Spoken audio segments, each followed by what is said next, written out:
네, 시작하겠습니다. 반갑습니다. 네, 안녕하세요. 이렇게 할 땐 1, 2월에 이렇게 할 땐 만날 때랑 항상 낯설고 조금 좀 어색하기도 하고, 여러분 이 장소가 낯설기도 할 것이고, 그렇죠? 또 노량진이 낯설기도 할 것이고, 이 건물이 낯설기도 하고, 또 교실도 낯설고, 낯선 분들, 그죠? 또 낯선 사람, 이렇게 하여튼 그렇죠. 우리가 3월 2일 날 기억나요? 여러분 내년에 할 거 아닙니까?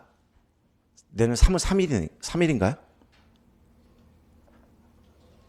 아니, 내년에 학교에 갈 거 아니에요. 그거 상상하셔야죠. 그렇죠? 내년에 3월 3일인가 아마 그렇고 4일인가 3일인가 내년에 1월 2일이 아니라 그때 어떨 것 같아요? 우리가 올 한 해 힘들어요. 그러니까 자꾸 상상. 내가 내년에 3월 3일 날 계약 딱 하고 교단에 딱 섰다. 그래서 뭐 담임을 하든 아니면 뭐 교과만 가르치든 그랬을 때 느낌은 어떨까? 그죠? 지금 여러분 앉아 있으니까 그냥 좀 어색할 뿐이지 앞에 한번 나와가지고 여기 서 있다고 생각해서 얼마나 어색하겠습니까? 그렇죠? 대신에 여러분도 내년에 반드시 그 자리에 설 것이다. 그런 조금 긍정적인 상상. 될까? 내가 1년 공부한다고 될까? 이런 의구심도 있을 겁니다. 그러나 이왕이면 좀 확신, 긍정적인. 그러니까 우리가 그런 게 있어요. 실패를 또 경험했거나 두려운 친구들은 막 좋은 상상 해봐야 뭐해. 나중에 정말 내 앞에 그런 게 안 오면 난 더 상처받잖아. 난 더 상처받지 않기 위해 지금부터 잘 될 거라고 생각 안 할 거야. 그러면 안 됩니다. 노력할 거니까, 도와드릴 거니까 반드시 긍정적인 상상. 생각한 대로 이루어진다. 다만 가만히 앉아가지고 그냥 벽만 바라보고 잘 되겠지 하는 게 아니겠죠. 저랑 같이 물론 1, 2월 지금 오셨으니까 차근차근 하나씩 첫발 공부를 여러분들이 여기 하셨던 분들이 있는 걸로 알고 있지만 전부 출발선상에 있다. 모두 모른다고 생각할 거예요. 무시하는 게 아니고 우리 모두 그냥 처음이다. 저도 처음이다. 나도 모르는 상태로 여러분을 모르니까 하나하나 갈 거예요. 그 중에는 아는 것도 있을 것이고 처음 들어보는 것도 있을 것이고 그러겠죠? 그러면 모르는 게 많으면 여러분 어떻게 생각할 거예요? 내가 막 질문 많이 할 거거든? 제일 짜증나는 강사 앞에서 계속 물어보는 사람 계속 물어볼 거야. 질문을 할 겁니다. 쉽던 어렵던. 그럼 여러분 모르는 게 막 10개 중에 8개야. 그럼 여러분 어떻게 생각하실 겁니까? 우리의 인지사고가 막 부끄러워지고 그죠? 이런 게 있었나? 내가 이런 것도 몰랐네? 그러지 말자는 겁니다. 배우려고 온 것이다. 다 알았으면 올 필요가 없잖아요. 혼자 뭐 여행 다니다가 놀다가 시험 치면 되니까. 그래서 저는 그렇게 바라볼 거예요. 우리는 처음 같이 시작한다. 그래서 하나씩 그렇게 한 발짝 한 발짝 좀 가보도록 그렇게 하겠습니다. 그래도 이렇게 좀 여러분이 고개도 끄덕여 주고 또 이렇게 하니까 조금 마음이 저도 벌써 25년째 저도 이렇게 수업을 하고 있는데도 이게 첫 만남을 항상 떨리고 설레고 또 여러분이 어떻게 성장할지 기대되고 그런 시간입니다. 자, 오늘 오리엔테이션도 좀 있고 본 수업도 이제 추후에 들어갈 것이고요. 오늘 수업을 진행하면서 여러분들 설명의 영상이 아마 떠 있거든요. 유튜브에도 떠 있고 학원 떠 있으니까 그것도 조금 안 보신 분들은 좀 보시면서 좀 이해하셨으면 좋겠습니다. 네, 바로 시작하도록 할게요. 바로 수업 들어가는 건 아니고요. 좀 오리엔테이션, 저의 어떤 스타일, 또 제가 목표하는 거 그런 부분들을 조금 그리고 계획 이런 것들을 좀 말씀드리겠습니다. 시작하기 전에 노래 한 곡. 여러분의 상상을 파괴하는 일들을 좀 많이 할 겁니다. 바로 문학, 바로 일조, 밑줄 이런 거 해야 되는데 뭐 하는 거야 지금 이렇게 좀 여러분 기존에 했던 상식을 조금 벗어나는 그런 것도 조금 이해해 주시기 바랍니다. 노래 한 곡 듣고 가겠습니다. 제목은 꿈꾸지 않으면, 첫 멘트지 꿈꾸지 않으면이라는 노래예요.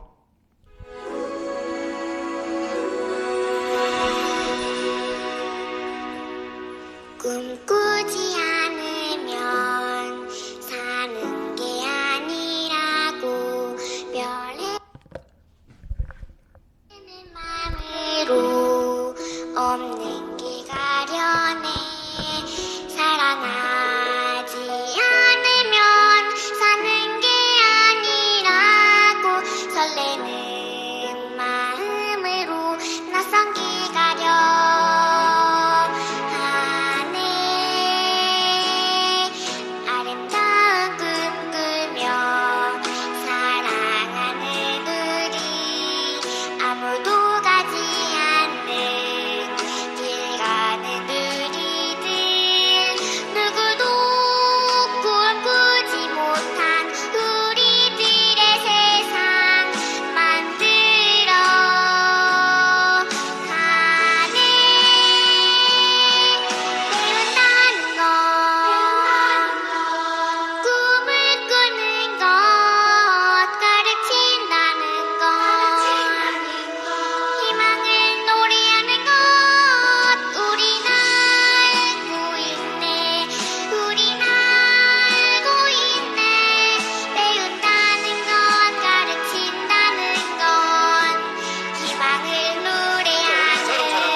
여기까지 들어보신 분들도 아마 있을 거라는 생각이 좀 듭니다.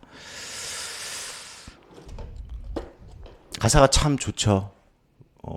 배운다는 것, 가르친다는 것. 우리는 가르치는 사람이 되려고 하고 있죠. 그러기 위해 또 배우죠. 그래서 두 개가 나눠져 있다기보다는 우리는 평생 아이들을 만나면서 아이들을 가르치고 아이들을 통해 성장할 것이다. 그렇게 좋은 가사말. 이 노래는 많이 들어보셨을 텐데요. 이 노래는 어떤 학교의 교가입니다. 교가예요. 여러분 교가들 많이 이렇게 초중고 대학 이렇게 들어보시고 공부하셨을 거예요. 아마 남학교 같은 경우는 주로 산이 나와요. 무슨 산 아래 전기바다. 그죠? 거의 천편일률적인. 그러니까 교가만 봐도 전국에 있는 노래, 물론 맞습니다. 자기 학교를 긍지 자부심 갖게 하고, 그죠? 또 하나로 공동체를 묶는 역할을 하는데 그 노래 패턴이나 방식이 천편일률적이죠. 우리 나중에 이제 현대문학사 공부할 건데요.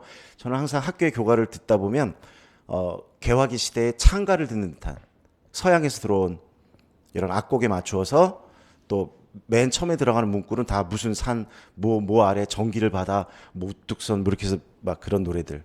그런데 참 상식을 파괴하는. 우리도 모두 기존 교육을 다 받아왔습니다. 그죠? 우리가 일반 공교육이라고 하는 교육들을 받아왔고, 우리도 그곳에 나아가려고 합니다. 그죠? 그러나 그곳에 가서 과거와 똑같이 한다면, 그죠? 똑같은 아이들을 길러낸다면, 그래서 조금 다른 상상, 이렇게 노래 한 곡으로도 좀 다른 상상들을 좀 하면 좋지 않을까라는 생각이 듭니다. 제 시그니처, 제가 좀 좋아하는 좀 애착곡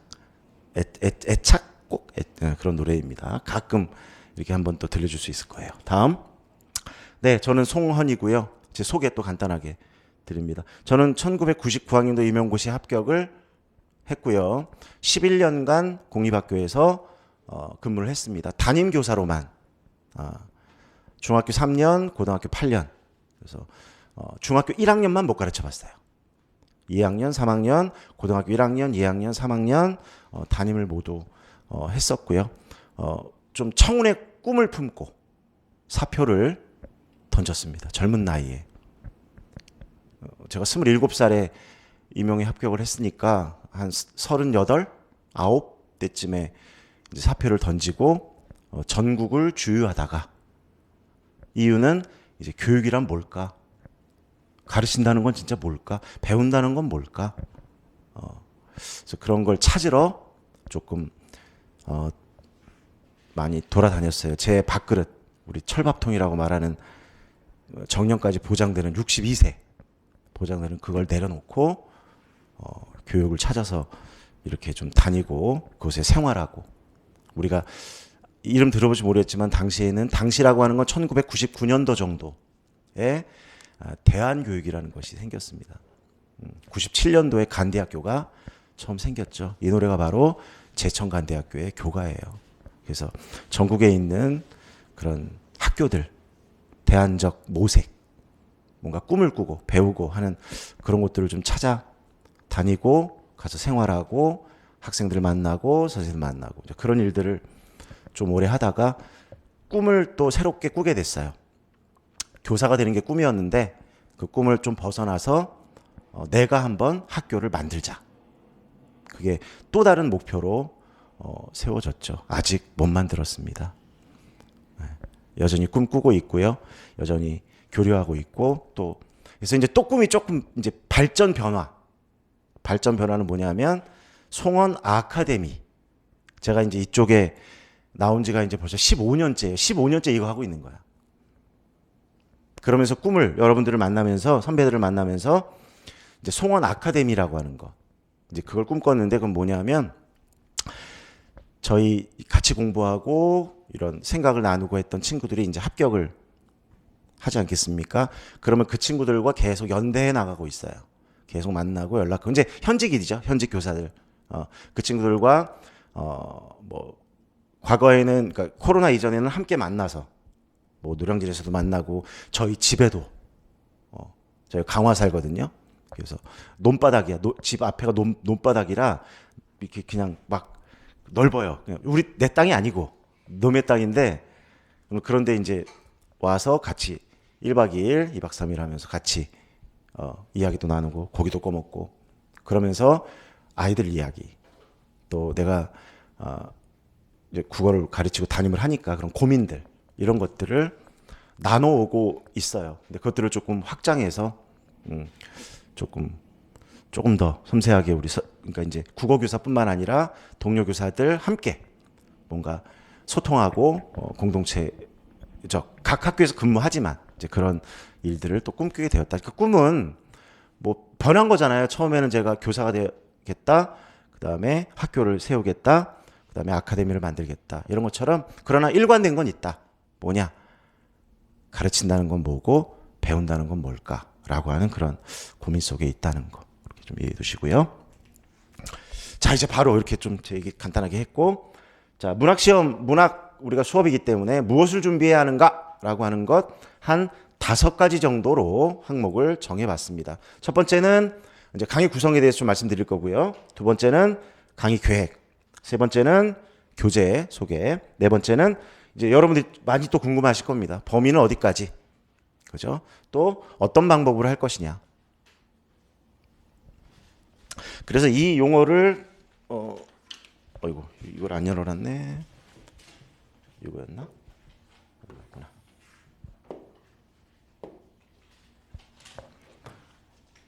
이것을 우리가 내용이라고 부를 수 있을 겁니다. 그러니까 이것을 우리가 무엇을 해야 될까? 우리는 무엇을 그동안 많이 배워왔지만 10수년 넘게 여러분 구공부를 했는데, 다시 한번 우리 시험과 관련해서, 임용시험 교사가 되기 위해서 무엇을 공부할 것이냐에 대한 부분 간단히 설명하고요. 얘는 어떻게죠? 방법이니까. 그럼 도대체 이제 이게 두 가지가 핵심입니다. 학습의 핵심은 교수 학습의 핵심은 무엇을 어떻게, 가르치는 사람은 무엇을 가르치고 어떻게 가르칠 것이냐, 배우는 사람은 무엇을 배우고 어떻게 공부할 것이냐. 이제 그 내용들 설명 하나씩 해볼게요. 첫 번째 그 기본 이론 반이죠. 문학 기본 이론 반입니다. 지금 1, 2월 강의가. 강의 구성은 이렇게 6가지로 돼 있어요. 2주 동안 고전문학사 공부를 할 거고요. 그다음에 한 주 동안 현대문학사. 현대문학사는 둘로 크게 나뉘죠. 현대시사, 현대소설사를 한 주 더 공부할 건데 여러분 어떻습니까? 여러분 대학교 이제 우리가 공부했지만 2주 동안 고전문학사가 가능할까요? 이제 좀 어렵다는 건 아시죠? 거의 뭐 고전문학사 그럼 대학에서 거의 한 학기짜리 강좌 이거 책도 뭐 엄청나게 두꺼운 책 제대로 다 끝까지 보기도 좀 어려운 그것을 과연 2주 동안 가능할 것인가? 어떨 것 같습니까? 그럼 저도 그냥 시작하다가 원시문학 하다 끝날까요? 2주 한다고 했으니까 2주면은 원시문학에서 약간 고대문학으로 넘어가다가 그죠? 끝나지 않을까라는 생각 가지고 있을지도 모르겠지만 2주 동안 원시문학부터 조선 말기, 조선 후기 문학까지 끝낼 겁니다. 그게 어떻게 일어나는지, 과연 그런 기적이 일어날 것인지, 그걸 통해서 여러분들은 무엇을 배울 것인지, 배운다고 제가 말씀드렸어요. 아는 것 확인하고, 모르는 거 내 걸로 만들고, 요게 학습이죠. 그거를 우리가 내가 알고 있는 건 뭐고 모르고 있는 건 뭐다라는 걸 아는 걸 뭐라고 그러죠? 뭔 소리야 이게? 내가 알고 있는 것과 내가 모른다는 것을 아는 것을 뭐라고 하죠? 메타인지. 학습의 가장 중요한 건 메타인지입니다. 내가 무엇을 모르고 있었구나, 난 이걸 알고 있었구나, 모르고 있었구나를 명확하게 아는 사람만 성장한다. 이게 굉장히 중요하죠. 그것들을 이제 확인해 나갈 겁니다. 한 주 동안 여러분 또 이거 다 과거의 기억 경험을 돌려보세요. 현대문학사입니다. 현대문학사 역시 한 학기짜리를 한 주에 끝내는 기적을 보여드릴 것이다. 그럼 이런 의구심 있지 않겠습니까? 에이씨 얼마나 대충 하려고, 얼마나 대충 이거고 이거 이제 이런 생각 가지실 수 있겠죠. 네, 그런 상식을 어떻게 할까요? 충족시켜 드릴까요? 벗어나서 성장을 이렇게 갖고 오도록 도와드릴까요? 2번이 되겠죠. 도와드릴게요. 그 다음에 이제 3번부터 6번까지는 한 주씩 영역이죠. 우리가 크게 문학의 영역을 현대시, 현대소설, 고전시가, 고전산문 또는 고전소설 1주씩 분석하는 방법을 알려드릴 겁니다. 그러니까 충분하지 않아요. 아니 어떻게 현대시 한 주 가지고 뭐 분석하는 거 작품 많이도 못 볼 거고 이거 각각 영역별로 하면 얼마 안 될 텐데 라고 생각하시겠지만 우리는 1, 2월에 이걸 하겠다는 얘기입니다. 일단 1년이 아니고 4년이 아니고 단 4주 동안입니다. 4주 동안 각각의 영역을 분석하는 방법을 안내해 드릴 것이고 그리고 직접 작품을 통해서 제가 시범 보이기를 해드릴 거예요. 아시죠? 교육학 공부도 하시고 국교론 공부도 하시니까 앞에 있는 강사가 할 일은 뭐냐? 학생들에게 사고구수를 통해서 시범을 충분히 보여준다. 그런 다음에 어떻게 하도록 만든다? 학생이 1번 자율적으로, 2번 타율적으로, 자율적으로. 그게 맞잖아요. 제가 여러분 시험장에 따라 들어갈 수 없잖아요. 그럼 결국 여러분이 스스로 작품을 분석할 수 있어야겠죠. 이제 그것들을 보여드리겠다. 이렇게 7주로 1월, 2월 강의가 구성되어 있습니다. 다음은 연간 강의 계획인데요. 뭐 나중에 또 한번 학원에도 있으니까 참조해 보시고요. 1, 2월에는 문학사를 보는 눈, 그 다음에 각각 이제 작품을 보는 눈 방법에 대해 소개하고요. 3, 4월은 현대시, 현대소설 한 달씩입니다. 아까는 한 주씩이었죠. 이제 깊이 들어갑니다. 4주 동안 시만 볼 거예요. 3월 한 달은. 그런 경험이 많이 없으실 거예요. 왜냐하면 우리가 교과서가 어떻게 되어 있냐면 보통 학교에서 시 조금 배워서 이제 한 3, 4시간 시 수업을 쫙 합니다. 선생님이. 그러면 이럴 수 있잖아. 시가 좋아. 뭔가 하고 싶은데 그 다음 뭐 하죠? 갑자기 토론. 이제부터 토론 수업에 들어갑니다. 그죠?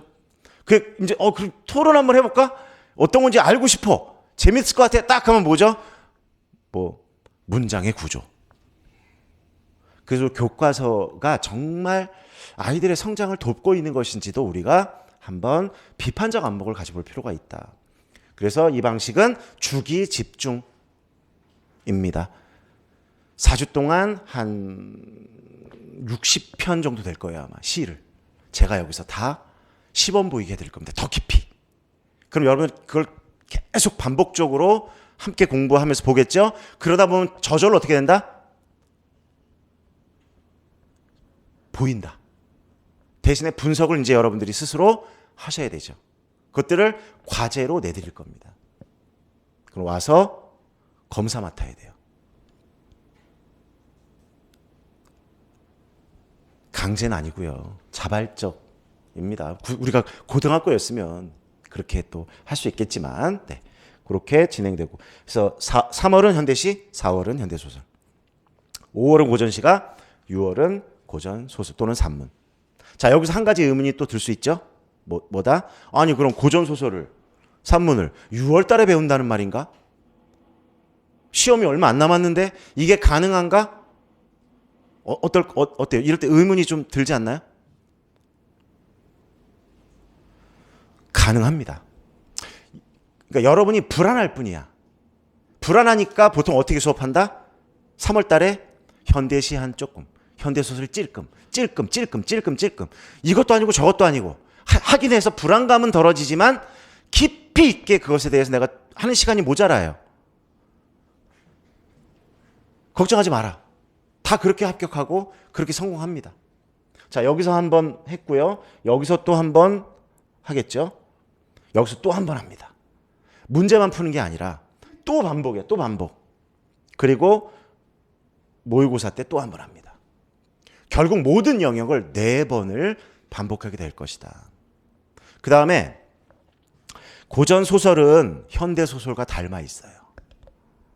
이미 현대소설을 하면서 그 방법, 고전소설을 읽는 방법과 현대소설을 읽는 방법이 동일합니다. 다만 어려운 점은 뭐냐? 고어, 고사, 그 다음에 시대적인 특성들, 그 작품들끼리의 갈래들, 그 부분들을 집중해서 확인하면 분석하는 게 어렵지 않아요. 고전시가도 마찬가지입니다. 현대시를 먼저 하는 이유는 뭐냐? 현대시, 현대소설을 먼저 하는 이유는 뭐냐? 훨씬 어렵습니다. 범위가 굉장히 넓죠. 현대시, 현대소설은. 거기서 우리가 단련, 트레이닝, 훈련을 하면 그 힘으로 고전시가 분석도 현대시 분석과 유사합니다. 방식이. 다만 역시 어려운 점은 고어나 고사나 이런 시대적인 어떤 특성들, 그것들을 이때 섭렵하면 어려움이 정말 많이 줄어든다는 거. 그렇게 일단 먼저 말씀드리고요. 2차는 지금 현재 2차 1차 합격자 발표가 났고, 네, 2차가 지금 준비 중에 있죠. 우리 지금 작년에 수업을 들었던 분들도 물론 저한테 연락 오시는 분도 있고, 제가 막 공개적으로는 하지 않기 때문에 그냥 개별적으로 뭐 이메일도 보내주시고 또 뭐 문자도 보내주시고 우리 카페에다가도 올려주시고 또 뭐 카톡으로도 보내주시고 이래서 이제 지금 진행이 되고 있어요. 추후에 조금 그런 사항들도 여러분에게 또 안내 좀 해드리겠습니다. 다만 이렇게 실현 특강이 이제 이번에도 올라와 있고요. 그다음 여기에는 이제 1차 합격자 발표가 났으니까 이후에 이제 현직. 그러니까 여러분이 만약에 올해 시험을 이제 연말에 치고 내년 1월에 합격자 발표가 났을 때는 올해 합격생, 이 합격 선배들이 도와줍니다, 여러분들. 제가 연결을 시켜드릴 거예요. 지역별로도 그렇고 여러 가지 어려운 점 제가 도와드리고 먼저 그다음에 또 그런 부분들을 함께 또 현직들과 함께 그렇게 진행할 겁니다. 다음 교재는 이렇게 5종류로 크게 5번으로 나눠놨는데 요거까지 치면 종류가 조금 늘어나죠. 이게 각 권입니다. 각 한 권씩. 요거를 조금 요걸로 보여드리면 여러분 지금 갖고 있을 거예요. 문학을 보는 눈이란 책입니다. 그 책은 1년 내내 들고 다녀야 돼요. 그냥 계속 소지해야 되는 교재입니다. 또 1, 2월 수업도 요 교재를 토대로 일단 시작합니다. 그 안에 이제 문학사 관련된 부분 진행을 할 거고요. 얘는 이름이 문학사를 보는 눈이라는 책이 따로 있습니다. 굉장히 두꺼운 책이에요. 이 속에는 현대문학사, 고전문학사 내용이 체계적으로 정리되어 있는데, 우리 문학을 보는 눈 책 뒤에 좀 이따 이제 같이 살펴볼 건데요. 뒤에 이렇게 표가 있어요. 가로로 된. 그 내용이 여기에 있는 내용을 핵심만 요약해 놓은 겁니다. 그 표가. 오늘 수업을 할 건데 그걸 가지고. 그러니까 그 안에는 많은 어떤 연결고리들이 빠져 있겠죠. 그 내용이 어디 들어있냐? 여기 들어있습니다. 그런데 우리가 말씀드렸잖아요. 문학사를 3주 동안 한다고 그랬어요. 그럼 이 책을 펼쳐놓고 볼 시간이 없습니다. 그래서 이 책은 얘는 필수고 이 책은 필수는 아니지만 어떤 용도로 써야 되냐 하면 사전의 용도로 사용해야 한다. 그러니까 제가 수업 시간에 펼쳐놓고 보지 않는다는 얘기입니다. 그렇게 하다가는 이거 한 달, 두 달 걸려도 못 끝나. 그렇게 할 수가 없잖아요, 우리가. 사전의 용도입니다. 이 속에 뒤쪽에 가로로 표로 돼 있는 그 부분이 이 내용을 엑기스를 뽑아 놓은 거야. 얘는 거의 500쪽이 넘어요. 얘는. 그럼 얘는 뭐로 사용한다? 얘가 앞에 차례가 있고요. 다 제목을 붙여놨어요. 여러분이 근데 갖고 있었으면 좋겠어. 개인적으로 어떤 문학사 책이 있는지는 모르겠으나 그 책을 가장 보기 좋게 만들어 놓은 거야. 제 수업용으로 원래는. 그래서 여기서 모르는 걸 여기서 사전처럼 찾아 활용하면 매우 유용할 것이다. 이제 여러분 이렇게 생각할 수도 있어요. 쓰지도 않는 책, 수업 시간에 펼치지도 않는 책을 왜 사? 그럴 수도 있습니다. 그러나 제가 만든 책이기 때문에 연결성이 다 있죠. 강의로 이걸 대신해 주는 거예요. 제 강의로. 그러니까 그걸로 활용하시고, 그걸 통해서 부족한 부분을 채우시고, 그 교재, 문학을 보는 교재, 그리고 이제 선택입니다. 해서 필요할 때마다 펼쳐서 그 부분을 찾아서 확인하면 일목요연하게 표로 다 넣어놨어요, 이것도. 저 갖고 계신 분 있네요. 한 번만 들어서 이렇게 쭉 보여주죠. 굉장히 두껍죠. 한 500쪽이 넘어가는 책이에요. 문학사라는 게 그렇지 않습니까? 이게 뭐 어마어마한 분량과 양을 갖고 있으니까. 그래서 그렇게 활용하셨으면 좋을 것 같습니다. 두 번째는 자, 문학 기출문제집이라는 책이 있어요. 여기 저 뭐 두고 왔는데 이걸 뭐 여러분들 갖고 있을 수도 있고 안 갖고 있을 수도 있고, 이것도 필수는 아닙니다. 여기에 정답이 들어있지 않아요. 예시 답안이 들어있지 않습니다. 이 속에는 현대시, 현대소설, 고전시가, 고전산문 4개 영역별로예요. 연도별로가 아니라 현대시만 묶어서 97학년도 서술형 문제부터 2020 요 책에는 2022학년도까지만 수록돼 있어요. 왜 그런 거야? 매년 책이 우리가 이게 종이도 아니 나무도 펄프가 없죠. 우리는 나라에서 정말 무수한 책들이 만들어지고 버려지고 폐기되고 합니다, 사실은. 그래서 제가 몇 년에 한 번씩 개정을 합니다. 그래서 오늘 아마 제가 기출문제를 나눠드렸을 거예요. 2023, 24입니다. 저도 이렇게 써요. 잘라 붙입니다. 저도 제가 무슨 색을 갖고 있는 게 아니라 그걸 좀 오려가지고 풀 붙여가지고 여기다 붙였습니다. 저도. 제가 책을 한 10만 권 찍었어요. 제가 근데 알고 봤더니 우리 수험생이 6,000명이더라고. 좀 오류가 있었나 봐요. 이거 다 나갈 때까지는 아껴야죠. 이거 뭐 그러니까 뭐 올해 바뀌었으니까 그럼 다 폐기되는 거야 이거. 그죠? 그래서 붙여서 좀 불편하시더라도 활용하시면 좋겠고, 혹시라도 뭐 각자 뭘 갖고 계신다면, 그러니까 요즘에는 뭐 탭이나 이런 거에 아예 담아갖고 뭐 연도별로 기출 필요할 때마다 그래도 좋아요. 그런데 중요한 건 제가 어느 순간일지 몰라요. 기출문제 뭐 고전시가 뭐 2022년 2학년도 몇 번 문제 봅시다 이렇게 할 때가 있어요. 그럴 때 멍하니 넋놓고 있으면 안 돼. 어떤 형태로든, 그게 뭐 탭이든 교재든 여러분이 개인적으로 갖고 있는 어떤 자료든 기출문제는 그냥 소지가 돼야 돼. 항상. 그렇게 좀 이해를 하셨으면 좋겠습니다. 그게 뭐 어떤 방식이든. 그래서 제가 필요할 때마다 따로 프린트를 또 드리거나 하지 않을 겁니다. 이제 그냥 어떤 연도를 펼치세요. 어떤 영역. 그러면 그걸 펼쳐서 함께 그 문제를 관련해서 내용을 정리하는 그런 시간 아마 가질 겁니다. 그럼 얘는 또 뭐냐? 얘도 문학 기출문제 집이에요. 뭐가 두 개지? 자, 지금 이 책은 문제만 들어있습니다. 영역별로, 연도별로.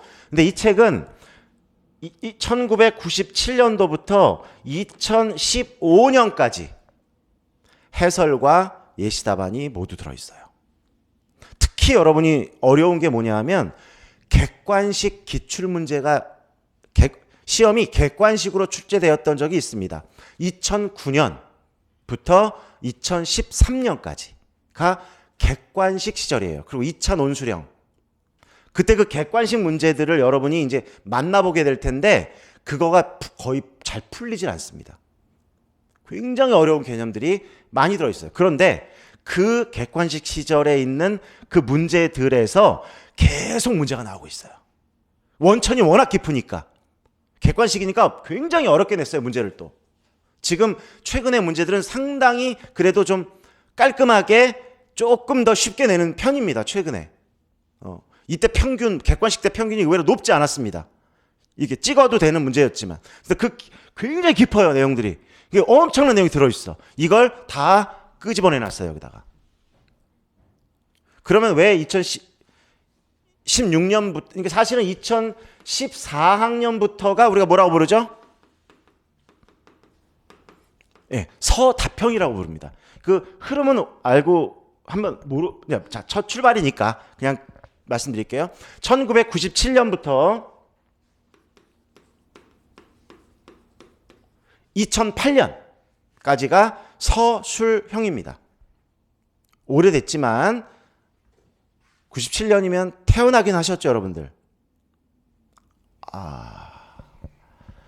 그렇네요. 네, 그렇습니다. 네, 좀 약간 당황했어요. 서술형. 그 다음에 2009년 여기에 모자가 들어가는 게 있어요. 이게 객관식으로 바뀌는 시절인데 여름에 이 시험을 한번 쳐본 거야, 객관식을. 모의고사로. 평가원에서. 그래서 이때는 시험을 두 번 친 거예요. 하나는 모의고사로, 아니면 한 번은 본시험으로. 그부터 2013년까지. 요걸 우리가 서술형. 요게 객관식. 그 다음에 2014년부터 2024년까지 벌써 10년이 넘었네요. 요때 시험 제도가 또 바뀌었죠. 이걸 우리가 서다평이라고. 왜 서다평이라고 하냐면 단답, 즉 기입과 서술형을 합쳐놓았기 때문이다. 이때는 또 2차 논술을 봤어요.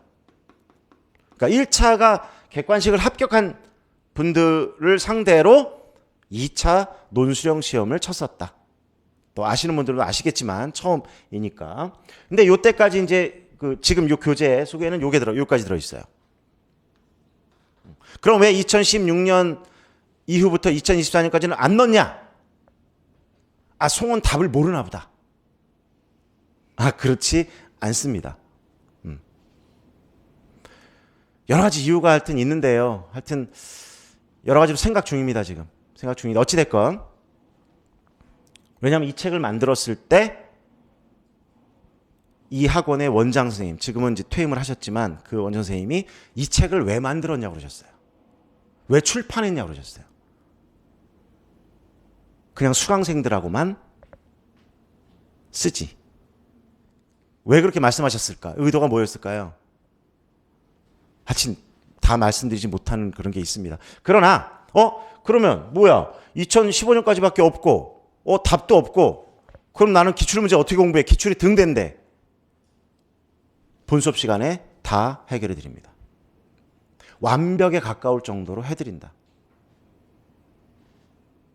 그건 어쩔 수 없이 또 수강생의 혜택이에요. 들으셔야 완벽하게 간다. 그건 도와드리겠다.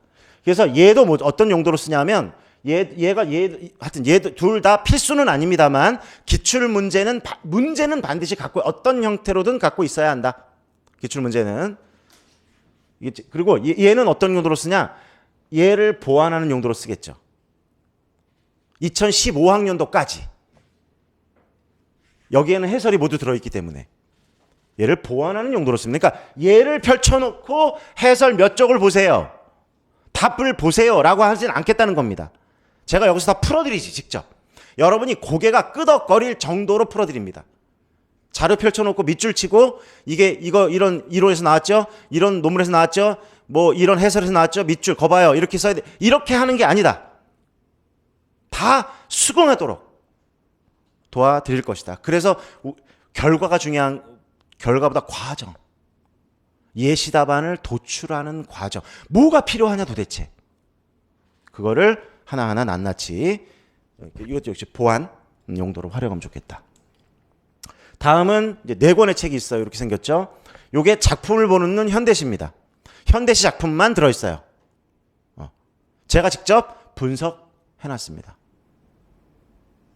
현대 소설, 고전 시가, 고전 산문. 이렇게 각 영역별로 작품 분석, 작품을 보는 눈이란 이름으로. 그래서 어쩔 수 없지만 여러분들이 이제 상황은 다르지만 우리가 아까 3주는 문학사를 수업을 하고 4주는 현대시, 현대소설, 고전시가, 고전산문 수업을 한다고 했잖아요. 이 책을 가지고 진행됩니다. 이 책은 1, 2월 달만 쓰려고 제 교재가 모든 교재가 1, 2월 달만 쓰려고 만들어진 게 아니고 1년 동안 쓸 교재를 만들어 놓은 거예요. 그래서 여러분들 하여튼 잘 준비하시기 바랍니다. 뭐 나는 구매 안 할 거야. 그러면 어떡하죠? 이렇게 물어보면 제가 어떻게 할까요? 이렇게 물을 거예요. 그렇게 물을 수밖에 없겠죠. 사라고 말했으면 못 드리겠어요. 그러나 1년 동안 쓸 책이다. 제가 다 제 뼈를 갈아 녹여놓은 책들이다. 물론 여러분들 뭐 이럴 수 있습니다. 해법 같은 거 갖고 있는데 활용해 쓸 수 있나? 괜찮습니다. 좋아요. 다만 해법에 없는 작품이 더 많을 겁니다. 해법에는 고딩을 대상으로, 고등학생들을 대상으로 만들어 온 책이기 때문에 우리 임용과 딱 맞아떨어지진 않을 수도 있어요. 그래서 어떻게 해법을 써도 될까요? 라고 제가 물으면 그래도 될까요? 라고 제가 또 거꾸로 이렇게 물어볼 수도 있을지 모르는. 그러나 제 입장에서 교재를 쓴다. 4주 동안 쓸 겁니다. 1주씩. 아시겠죠? 요 4권의 책, 1주, 2주, 3주, 4주. 이렇게 활용할 것이다. 라는 거 먼저 이해해 두시면 좋겠습니다. 그러니까 1, 2월 달에 쓸 교재는 문학을 보는 눈. 얘는 1년 동안 갖고 다닐 책이고. 그 다음에 문학사를 보는 눈. 이 책은 수업 시간에 펼치진 않으나 여러분이 개인적으로 공부를 해야 할 때 사전처럼 활용해야 할 책일 것이다. 그렇게 묶음. 그 다음에 기출문제집이라는 게 있는데 이 속에는 예시답안은 없고 이것도 필수는 아니다. 그런 요거랑 함께 이제 엮어서 사전처럼 사용할 수 있는 2015학년도까지 활용할 수 있는 게 출제자의 눈이란 책이다. 여러분이 뭐 강력하게 원한다면 뒤에 있는 내용을 묶어서 교재로 출판할 용의도 있습니다. 그럼 그렇게 요구하세요. 요구를 안 하더라고. 그동안 내가 2015년 이후부터 요구가 안 들어와서 필요 없구나. 필요 있어요? 그런가요? 그러나 저랑 1년 동안 수업을 같이 들을 분들은 그거의 필요를 또 별로 못 느끼셔. 왜? 고개가 끄덕여질 줄 충분하도록 완전히 다 녹여드리니까. 여하튼 좀 그러면 그런 요청을 좀 하시기 바랍니다. 어디다가? 국회에다가. 가까운 데 있죠? 국회의사당에다가 좀 법적으로 좀 어떻게 하도록. 자, 이렇게 이해되죠? 그리고 이 4권의 책은 1월, 2월 달에 쓸 겁니다. 그게 쓴다고밖에 저는 말씀을 못 드리겠어요. 선생님 이거 저는 1, 2월밖에 못 듣고 뭐 대학교 우리 이제 수업도 듣고 뭐 이제 가서 뭐 교생도 해야 되고 하는데 어떡하지요? 그러면 제가 어떡할까요? 이렇게 물을 수밖에 없다는 것. 이렇게 좀 잘 생각하시기 바랍니다. 됐죠? 자, 이제 문학 공부의 범위입니다. 아까 내용 무엇을에 해당하는 거죠. 무엇을 해당하는 겁니다. 무엇을. 4가지로 크게 써놨습니다. 첫 번째, 문학사, 문학이론을 체계를 잡아야 한다. 자, 문학이론이 필요하겠다라는 생각은 좀 더 하시는데, 자, 이런 의문점이 들 수 있어요. 문학사를 왜 하지? 문학사 시험 안 나오는데? 옛날 객관식 때는 엄청나게 나왔거든요. 지금은 뭐 문학사를 막 직접적으로 언급하는 문제가 안 나오는데 왜 할까라는 생각이 들 수도 있습니다. 왜 할까요, 문학사? 제가 3주 동안 한다고 그랬는데. 여러분들은 제 의도를 어떻게 혹시 이해하고 계십니까? 왜 문학사 수업을 할까요? 이유가 뭘까요? 안 나오는데 시험에 직접적으로. 물론 나와요, 나오기는. 그러나 예전처럼은 안 나오는데 왜 할까요? 3주 동안.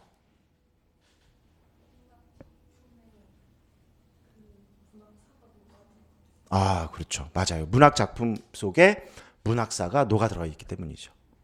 맞아요. 훌륭한 대답입니다. 거기에 조금 첨언을 한다면 예를 들어 드릴게요. 자꾸 예를 들어야 돼요. 빨래를 했습니다. 손빨래를 했어요. 요즘 세탁기도 있지만 손으로 냇가에서 빨래방망이로 탁탁탁탁 TV 같은 데 보셨죠? 옛날에 전원일기 같은 거 하고 이제 빨래를 많이 빨았어. 열심히. 근데 넣을 데가 없어. 처박아 놔야 돼. 동굴 같은 데다가. 잘 마를까요? 내가 원래 소기의 목적, 깨끗하게 빨아서 바짝 말려가지고 탁 해서 딱 입는다, 이거였잖아요. 그 문학사는 어떤 역할을 하는 것이다? 제가 지금 예시를 이게 좀 형상화시키려고 말씀드렸는데 어떤 역할을 할까요? 빨래 대라고 말씀하시는군요. 요즘 사람 MZ세대. 빨래 줄이라는 건 별로, 시골에 가면 할머니들이 빨래 가지고 이렇게 갖고 빨래 줄에 이렇게 넣는데, 요즘에는 이제 아파트 생활 많이 하시고 이제 막 빨래 대 같은 게 있으니까 역시 시대가 변하고 세상은 변하고 있죠. 알겠습니다. 빨래대로 바꿀게요, 저도.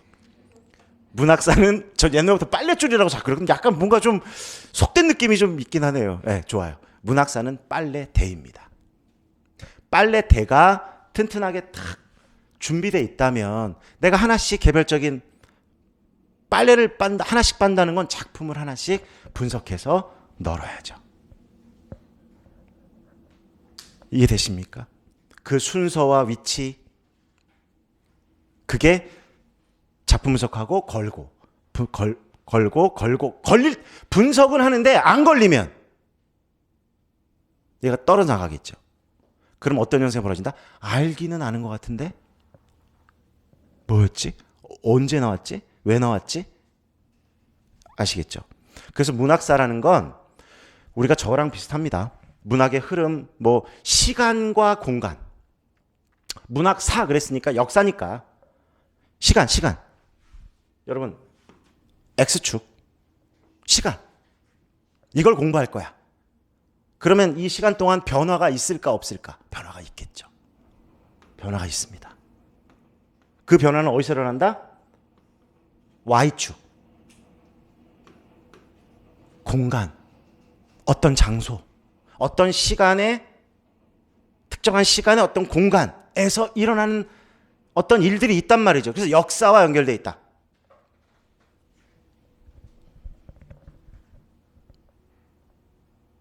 요걸 이해하면,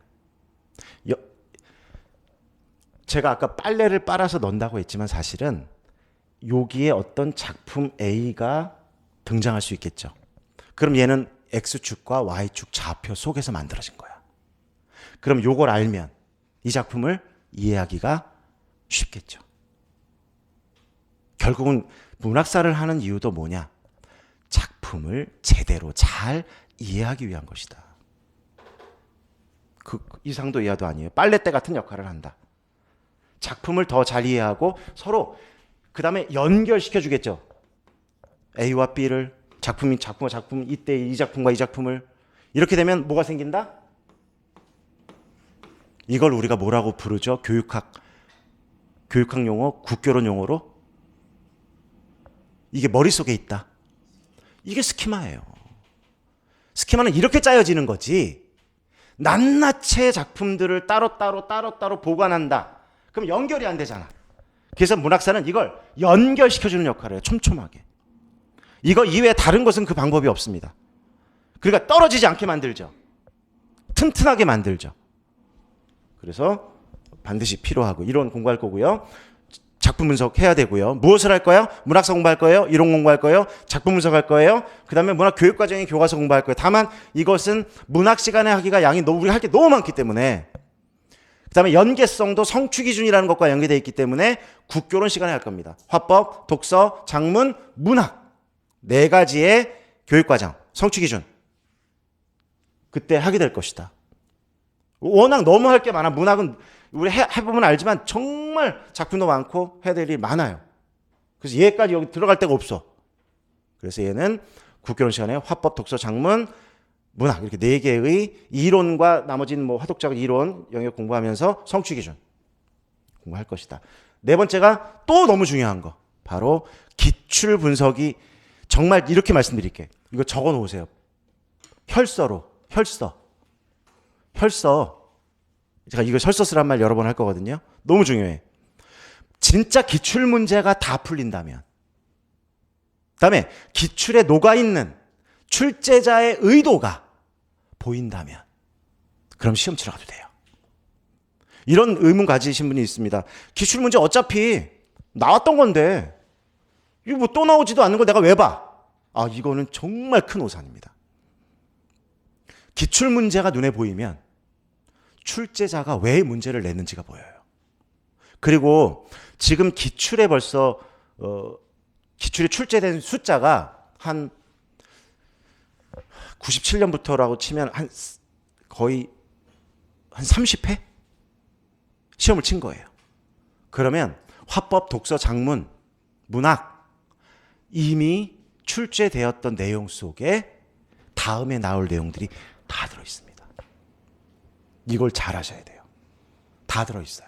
그 나올 요소, 핵심들이 1997년부터 2024학년도까지 출제되었던 한 30번 정도 가까이 되는 문제 속에 이미 나올 내용, 학습할 내용들이 다 들어있고요. 앞으로 나올 내용도 다 들어있다고 보시면 돼요. 나중에 왜 그런지 또 알려드리겠습니다. 이게 4가지가 이렇게 중요하다는 말씀 드립니다. 다음, 방법. 문학 공부의 방법. 지향해야 될 것, 지양해야 될 것으로 나눠보았습니다. 먼저 지양, 하지 말아야 될 것. 바로 맹목적으로 작품을 맹목적으로 작품 해설을 읽고 밑줄을 치고 암기하는 것. 다른 말로 하면 해법, 문학, 자습서 펼쳐놓고 녹색 글씨, 파란색 글씨, 빨간색 글씨 밑줄 쳐져 있는 거 외우는 거. 이걸 문학 공부라고 생각하면 안 됩니다. 그게 아니다.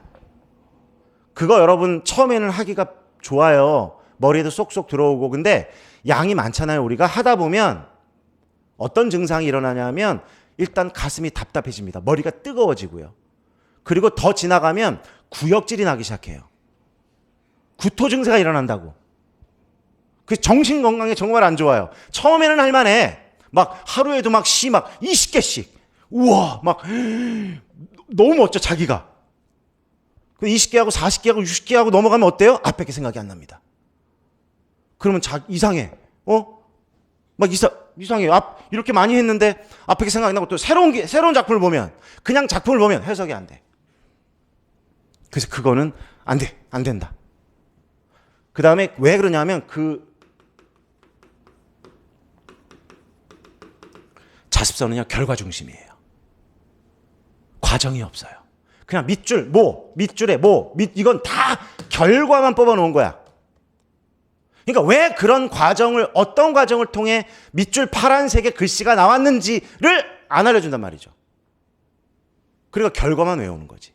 그거는 고생은 고생대로 직사리치게 하고 얻어지는 게 별로 없다. 그다음에 자료 모아 붙이는 거를 일로 삼으면 안 돼요. 이 작품 무슨 자료? 자료가 작품은 시 한 편인데 해설이 20장 30장이야. 처음은 좋죠. 할 게 많고. 근데 그게 한 작품이 아니지 않습니까, 우리가? 그럼 나중에 해설이 방 안 끝까지 올라가. 그러면 그냥 마음은 뿌듯해. 저 속에 뭔가 시험 문제 답이 있겠지. 오래 있을 거야. 그러는 거 어떡하죠? 배고 자. 거의 침대나 뭐 베개 용도. 그러니까 여러분이 애쓴 만큼의 보람이 없다. 그 다음에 무의미 학습이에요. 의미가 없어 공부를 하는데. 의미 부여를 못해. 왜? 그냥 시간을 얻고 빨리 해야 되고 많이 해야 되니까. 그러면 남는 게 없겠죠. 다 떨어져 나가죠. 그러다 보면 뭐가 된다? 보미팅, 구토.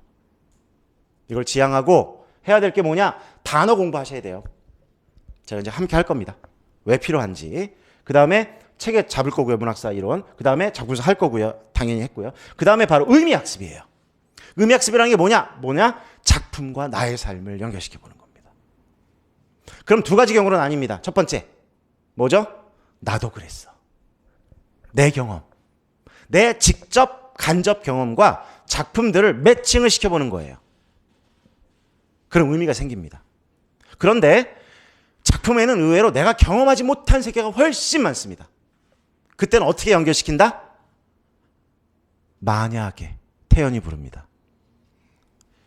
나라면, 내가 저 시의 화자라면, 내가 저 인물이라면 어땠을까? 이 두 가지 방식이에요. 의미학습이라는 건 내가 직접 간접 경험한 내 배경 지식 속에 있는, 스키마 속에 있는 것을 활용해서 연결을 시켜보는 거야, 작품하고. 읽으면서.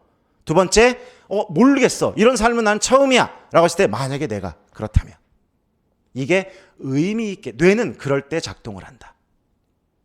그 스키마가 점점 촘촘해지고 넓어진다. 그 다음에 다섯 번째, 연결망 학습이라서 연결망. 바로 문학사와 작품과 작품을 연결시키면서 공부해야 된다. 그래서 문학사를 공부하는 이유이기도 해요. 왜냐하면 우리가 경향이라는 게 있어요. 1920년대 문학적 경향. 물론 벗어나는 경우도 있지만 많은 경우에 경향에 묶입니다.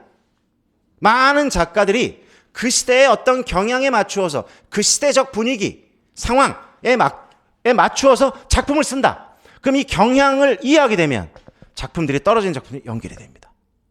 이게 제가 경험한 25년 동안 가르치면서 또 공부하면서 그 전에 가장 빠르게 효율적으로 내 걸로 지식을 만드는 방법. 효율적인 방법이에요. 빠르고. 그렇게 공부했으면 좋겠고 도와드리겠다. 그 다음에 요 두 개. 왜 학습을 하셔야 돼요? 왜? 질문을 던지라는 얘기예요. 이걸 우리가 국교론에서 뭐라고 그럽니까? 자기 질문법이라고 해요. 내가 나 스스로한테 질문 던지는 겁니다.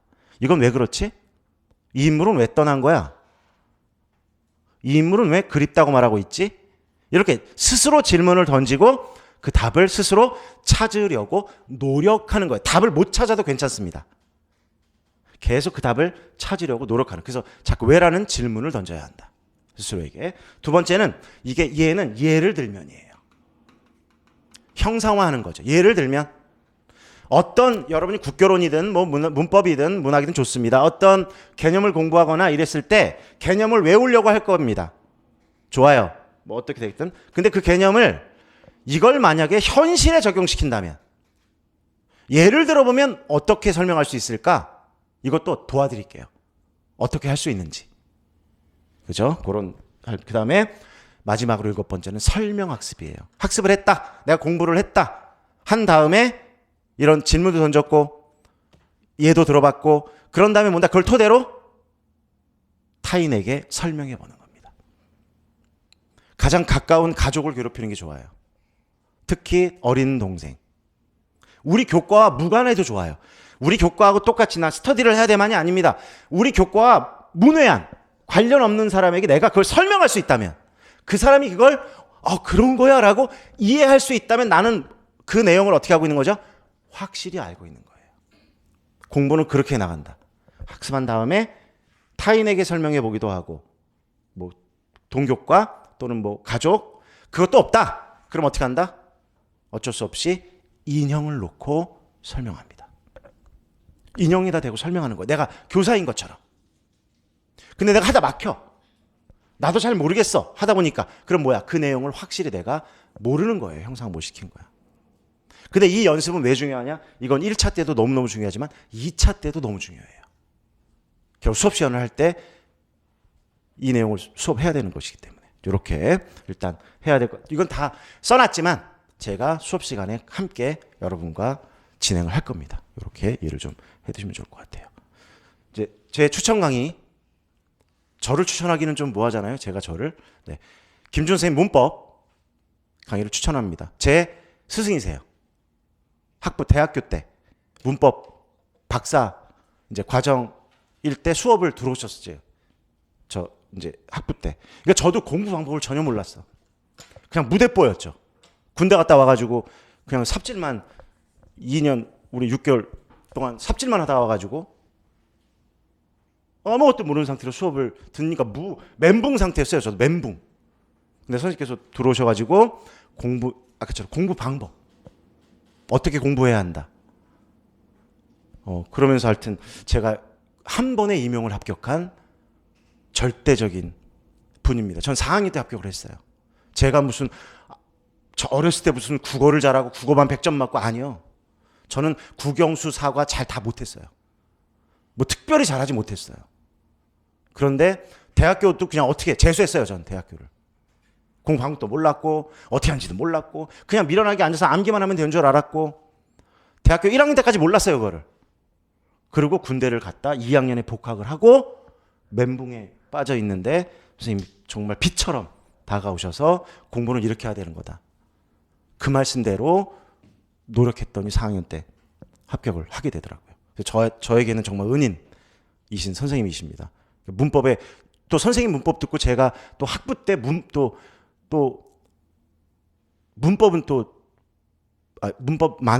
뭐라 그래야 되지? 문법도 아주 높은 성적. 나중에 뭐 성적표 까봐 그럼 까요? 까드릴게요. 특히나 문법은 뭐 A뿔이 뭐 넘치죠. 그래서 하여튼 저를 여기까지 이끌어주신 선생님이라 여러분들 뭐 각자 선택에 맡기겠지만 제가 추천하는 강의입니다. 이렇게 좀 쉬었다가 이어서 좀 가겠습니다.